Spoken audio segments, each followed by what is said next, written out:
The case featured in this episode has been researched using police records, court documents, witness statements, and the news. Listener discretion is advised. All parties mentioned are innocent until proven guilty, and all opinions are my own.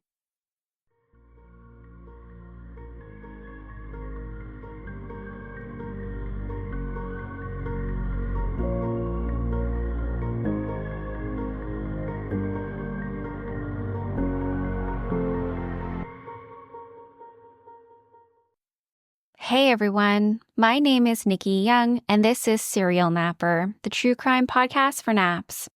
I'm back with another true crime story to lull you to sleep, or perhaps to give you nightmares. On a cold February morning in 2009, a quiet rural town in Pennsylvania was rocked by a horrific crime. A 26-year-old woman, Kenzie Marie Houk, was found shot in her own home. Kenzie, 8 months pregnant with her unborn child, had been murdered in cold blood, but the case that followed would raise more questions than answers.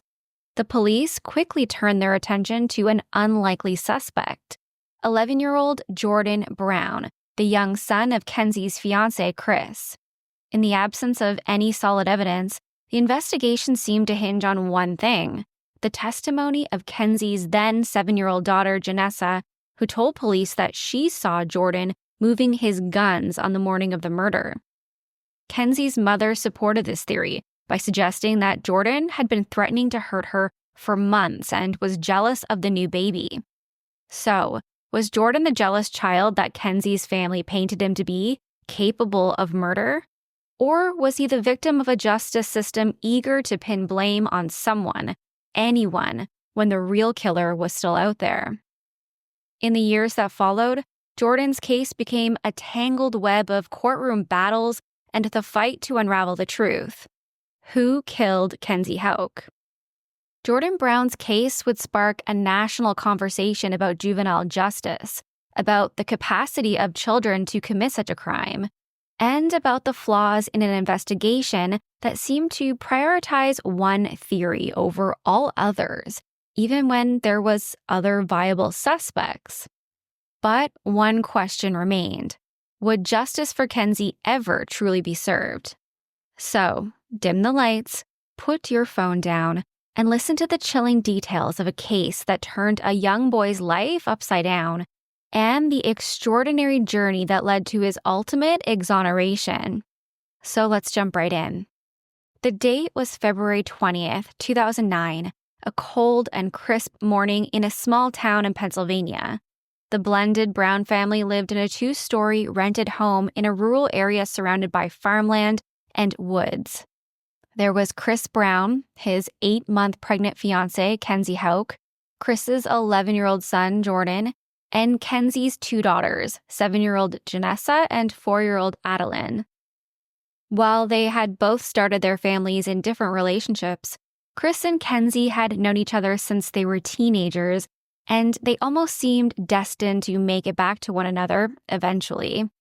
Now they were really excited to blend their families together and add an addition: a little boy that they had already named Christopher, who was about to be born the following month.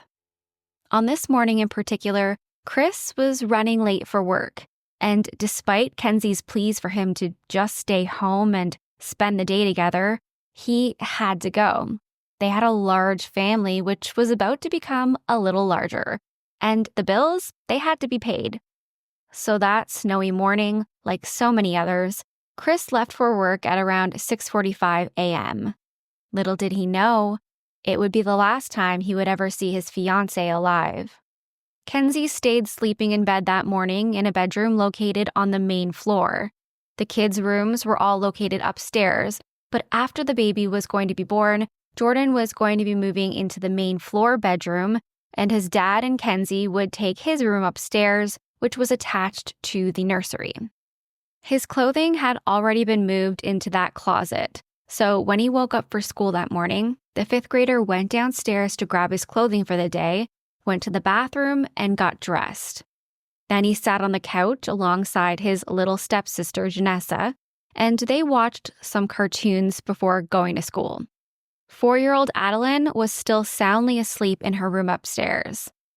Soon after, Kenzie called to the two kids from her bedroom that it was time to head to the bus. They needed to leave right now or they would miss it. A minute or two later, Jordan and Jenessa got on the bus and they went off to school for the day. About 45 minutes later, 6 tree trimmers arrived on the property to do some work. They were going to be collecting firewood that they had cut down from the woods surrounding the home just the day prior. About 10 minutes into working, one of the tree trimmers noticed that little Adeline was standing in the doorway of the home, crying. When he approached her to see what was wrong, she told him that her mother was dead. While consoling Adeline and without entering the house, they called 911 from a cell phone. When police arrived on the scene, they found Kenzie lying on the left side of the bed with a large pool of blood up by her head and soaking into the sheets. While one of the officers attempted to perform life-saving measures, Kenzie's phone rang, and another officer answered it. It was the school nurse. Jordan was in her office because he wasn't feeling well. He had a stomach ache. Of course, he wasn't going to be able to come home at that moment, so the officer asked that they keep him there at the school until they could make arrangements. Kenzie Houk had been shot in the back of the head. When the coroner's office arrived on scene, they pronounced both Kenzie and her unborn baby Christopher deceased, which is incredibly sad because the baby was nearly fully developed to the point where he likely could have survived outside of the womb if only she had been found sooner. It was an unusual crime scene. All of the doors to the house were unlocked, and the front door had blood on its frame. In the bedroom, the TV was still left on. There was an armoire in the corner of the room, and when opened, there was a locked gun safe which contained 2 handguns and ammunition. On the top shelf, there were 2 boxes of shotgun shells. One officer noticed a blue blanket on the floor near the front door, and he seized it because it had a hole in it, which he believed could have been due to a shotgun blast. But when it was later tested, there was no gunshot residue or blood found on it. Investigators called Chris at work to let him know that both his fiancé and his unborn baby were now gone. They had been murdered. It was devastating news and, unfortunately, just the beginning for Chris Brown. Because victims like Kenzie are often killed by their domestic partner, police swab Chris's hands for gunshot residue, and the test comes back negative, meaning they can rule him out as a suspect at that point. Officers go to Mohawk Elementary School to speak to both Jenessa and Jordan. Jordan was still sleeping off his tummy ache in the nurse's office when they arrived, so they spoke to Jenessa first, who was terrified to see the police because she thought that she was in some kind of trouble.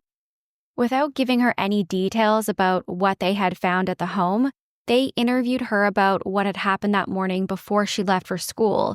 But at that time, officers said she didn't really say anything that might be helpful in the investigation. It was a pretty routine morning, according to Jenessa. When they were finished, they interviewed Jordan, who was now awake. Again, without bringing up Kenzie's death, they asked him who was in the home that morning, and he said it was his mom, because he called Kenzie his mom, his 2 stepsisters, and then himself. His dad had already left for work. Officers asked if he had seen anyone else around the home or the property that morning, and Jordan said that his mom's green van was parked in the driveway, but there was also a black large pickup truck parked by the back, by the garage. Could this be the killer? They pressed him for more information. Did he see who the driver was? Was the truck running? Unfortunately, Jordan didn't see or notice anything else. But when they spoke with Chris Brown later, they learned that Kenzie had an ex-boyfriend who had a history of making threats of violence against her. In fact, Kenzie and several of her family members all had a permanent protection order against him. And it just so happened that he drove a black truck. So obviously now, the police, they needed to speak to him. The ex-boyfriend's name is Adam Harvey. The order of protection was as a result of an incident that happened about a year prior when he called Kenzie's mother and threatened to, quote, take her whole family out. Police learned that he was very angry with Kenzie, and there was a reason. Kenzie had been trying to get him to pay child support for 4-year-old Adeline. He refused to without having a paternity test first, even though Kenzie said that she was sure the child was his. When he took the paternity test, he learned that Adeline was in fact not his biological child, and at that point, he was enraged. Officers were able to track Adam down about 2 blocks from his parents' home where he had been staying. He was driving his black Ford truck when they pulled him over and asked him to come down to the station to answer some questions. At that time, the officer noted that there was a light coat of snow on the hood and roof of his truck. Apparently, this detail was important because to the officer, it indicated that he must not have driven very far because the snow was still intact sitting on top of the vehicle. To the police, this meant that he couldn't have driven almost 24 miles to the Brown home that morning and then back because the snow would have fallen off or melted away. Now, I don't know what kind of science they used to determine this, if this was just their opinion, but apparently it was a reason that they would use to rule Adam out as a murder suspect. Back at the police station, Adam also provided an alibi. He said he had been sleeping in the basement of his parents' home at the time of the murder.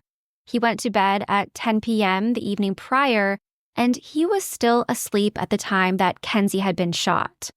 His parents would confirm this, saying that if he had left home that morning, they would have seen him come upstairs. Adam claimed that he also had no idea where Kenzie was even living at the time. His hands were tested for gunshot residue, and the test came back negative. At that point, within the first day, he was ruled out by police as a suspect. Now, in the early morning hours of February 21st, back at the Brown home where the air was filled with grief, there was a knock on the door. It was the police, and they weren't there to just ask questions.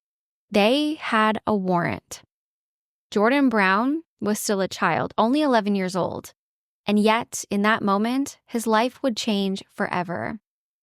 Just 18 hours earlier, Chris Brown had lost Kenzie Houk, the woman he loved, and their unborn child. And now, with no explanation, he was also losing his son. No warnings, no answers, just the sudden, unthinkable reality. Jordan Brown was being arrested for murder. But how could this have happened? How could the boy who had just lost a mother figure and his unborn little brother be accused of taking their lives? The questions were endless, and for Jordan, the nightmare was only beginning. Earlier in the day, investigators had found 6 long guns in Jordan's room, partially covered by an orange blanket. It was well known that Jordan and his father, Chris, both enjoyed shooting guns recreationally on the property. And this was very common for young boys to do this in that area. These were legally owned weapons, so at first, police didn't pay too much attention to them. However, when they looked at the 20-gauge shotgun, the officers said that they believed it smelled like it had been fired recently. Now, something to note here, that is just their personal experience based upon their own use of guns. Both would acknowledge that they're obviously not experts on the subject. Still, this observance became more important to the police when they interviewed Jordan again earlier that night at his grandmother's. And he seemingly changed his description of that black truck that he had seen. Now, in the second interview, he gave more details that he had not previously given. This time, he said that he did actually see a person inside the truck wearing a hat and ducking down out of view. When asked why he didn't mention this detail previously, Jordan said that when he had first glanced at the truck, he didn't see anything. Now again, this is an 11-year-old child. Maybe he remembered more details later. Maybe he was telling the officers what he felt like they had wanted to hear, or maybe he was making it all up completely. But the fact that he altered his story, this really bothered investigators. Then police interviewed his little stepsister, Jenessa, also for a second time. And what she would say this time around shocked them and changed the course of the investigation. According to investigators, Jenessa said that she actually saw Jordan moving his guns that morning, and that when she was waiting for Jordan at the front door so that they could leave together to get on the school bus, she heard a boom that sounded like a gunshot. There was an autopsy conducted, and the results of the report seemingly matched their theory. Kenzie was killed by being shot once in the back of the head with a shotgun. 11-year-old Jordan Brown denied touching his guns that morning or even going into Kenzie's bedroom again after retrieving his clothing, and he said he most certainly didn't kill her. But with Jenessa's new statement, this was enough to charge Jordan with Kenzie's murder. Their theory was that Jordan had killed his stepmother because he was jealous of the new baby, and they were going to charge him as an adult with homicide. While awaiting trial, Jordan Brown spent 3 years at the Edmund Thomas Adolescent Center, a juvenile detention center in Erie County, Pennsylvania. During this time, his father, Chris, grappling with the heartbreaking loss of his fiancé, unborn child, and now his only son, he visited Jordan at every opportunity. Despite the overwhelming grief, Chris unwaveringly supported his son, convinced of his innocence and determined to stand by him throughout the whole ordeal. On the other hand, Kenzie's family believed that Jordan was responsible for her tragic death. Her mother, Debbie, openly expressed her belief that Jordan had harbored anger towards Kenzie. She recalled instances where Jordan had been particularly cruel to her daughter, especially when his father wasn't around, and even reported that Jordan had made threatening remarks towards Kenzie in the past. Debbie would say, quote, "It's been at least 2 months that he's made these threats. Chris was good about it. He tried. He told him, 'Don't you ever disrespect her.'" At just 11 years old, Jordan's lawyer petitioned to have his case moved to a juvenile court because he was being tried as an adult. However, initially, the petition, it was denied. The judge who denied the petition did so because Jordan consistently maintained his innocence. So the judge felt as if Jordan had not taken responsibility for his actions, and therefore was unlikely to be rehabilitated in the juvenile system. Which seems kind of insane, doesn't it? A defendant is supposed to be innocent until proven guilty, so why would they openly admit to something that they're saying they didn't do? The Superior Court agreed, so they appealed this decision, ruling that requiring Jordan to accept responsibility for the crime he is alleged to have committed would have violated his Fifth Amendment right against compulsory self-incrimination. Jordan was granted a new hearing to determine whether or not this case could be moved to a juvenile court. And in this second hearing, his request was granted. Instead of facing life in prison, he now had the chance of getting out much earlier. When Jordan was 14 years old, his case in juvenile court finally moved forward. The case against Jordan Brown was mostly circumstantial. Police were never able to perform a ballistics test to determine if the markings matched Jordan's shotgun. There was no gunshot residue testing done on his hands either, another missed opportunity. Police did find a 20-gauge shotgun shell casing in pristine condition in the Browns' driveway. However, the family was known to shoot guns on the property all the time, so this wasn't really a surprise. There were several other casings found all around the property. It's important to note here that there was no proof that the shotgun found in Jordan's room was the same shotgun that killed Kenzie. It's just one shotgun that could have been used. One issue that Jordan's defense raised was that he left for school that morning with clean clothing. There was no blood seen by his peers, teachers, or the officers that would later interview him that day. He got on the school bus with his stepsister, and the driver noted that he appeared to be acting perfectly normal. Nothing seemed to be out of the ordinary. There was no blood or tissue found on Jordan's shotgun either. The district attorney's office brought forward Dr. James Smith, a forensic pathologist, and he testified about Kenzie's cause of death and her injuries. Her wounds were consistent with being shot to the back of the neck with a shotgun, as shotgun pellets were found in and around the wound. Dr. Smith believed that it had been inflicted as Kenzie was lying on her left side on the bed.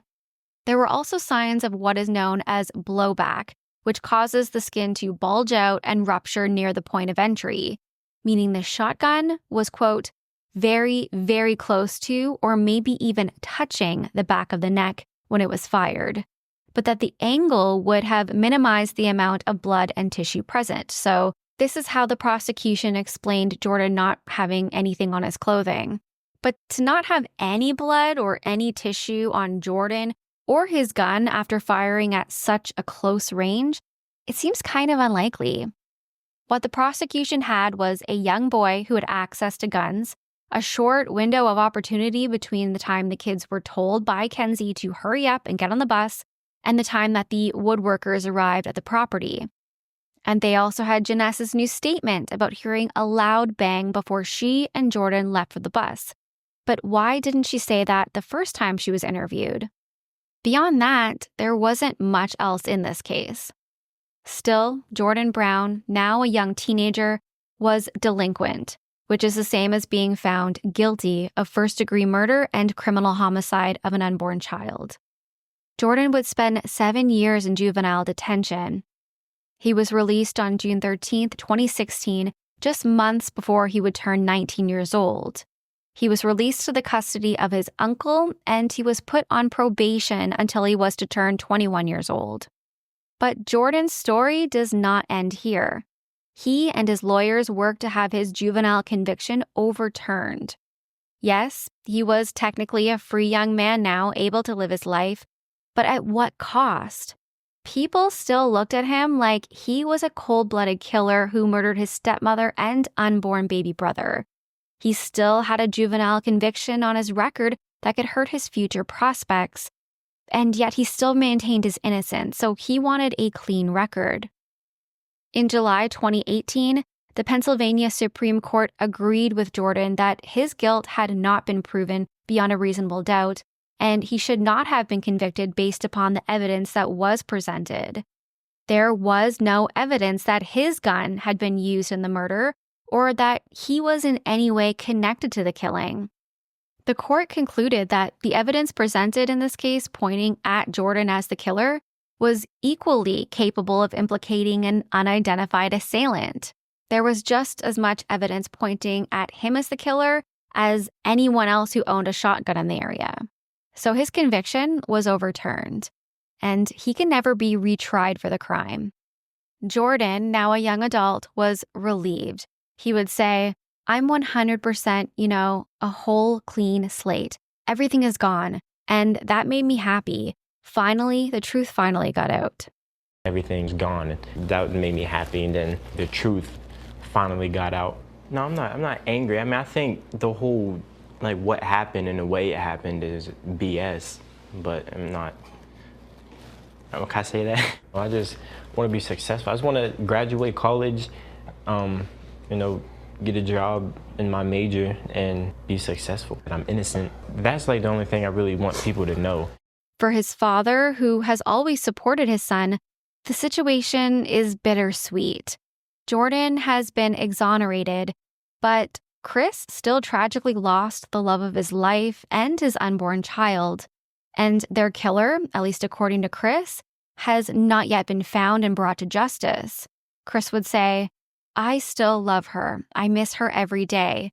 I'll be honest with you, I suffer from PTSD over this." It's kind of a bittersweet feeling, I'm happy that this part of it is over with Jordan, being wrongfully accused. But still, that side of it, that suffering from the loss and not having any answers, knowing he was falsely accused, and the route the prosecutor or investigators took on this, the inadequate investigation, I think has just ruined us from ever having closure, and the person who did this and for the person who actually did this to pay for it.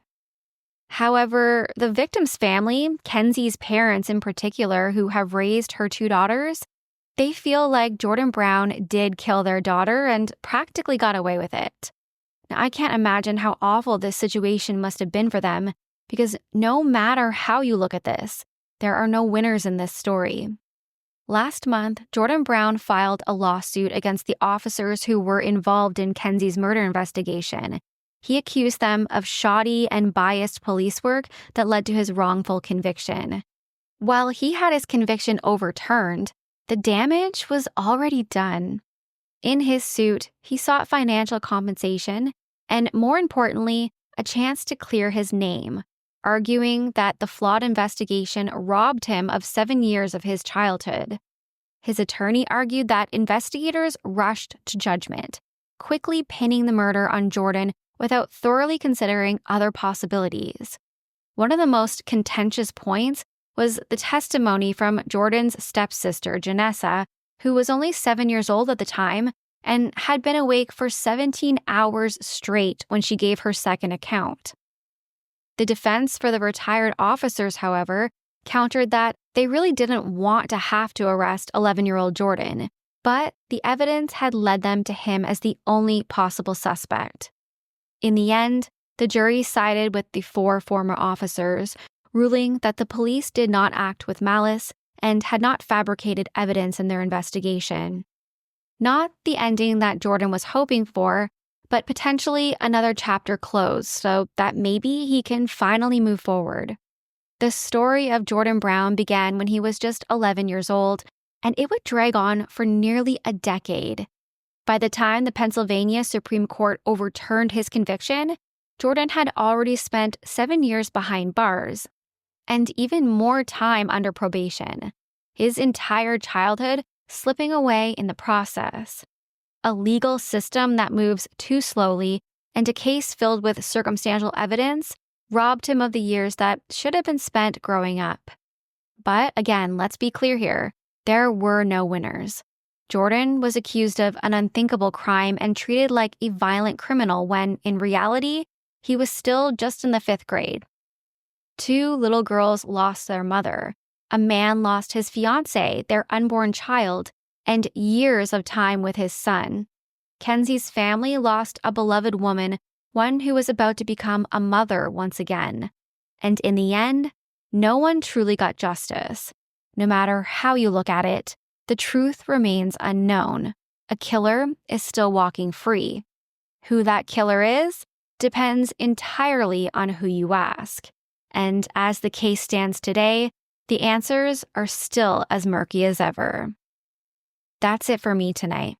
If you want to reach out, you can find me on Facebook at Serial Napper. You can find my audio on Apple or Spotify or wherever you listen to podcasts. I post all of my episodes in video format over on YouTube, so go check it out. And if you're watching on YouTube, I'd love if you can give me a thumbs up and subscribe. I'm also on Patreon.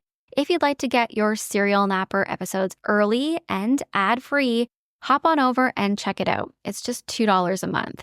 The details can be found at patreon.com/serialnapper. Until next time, sweet dreams, stay kind, especially in the comments. Bye.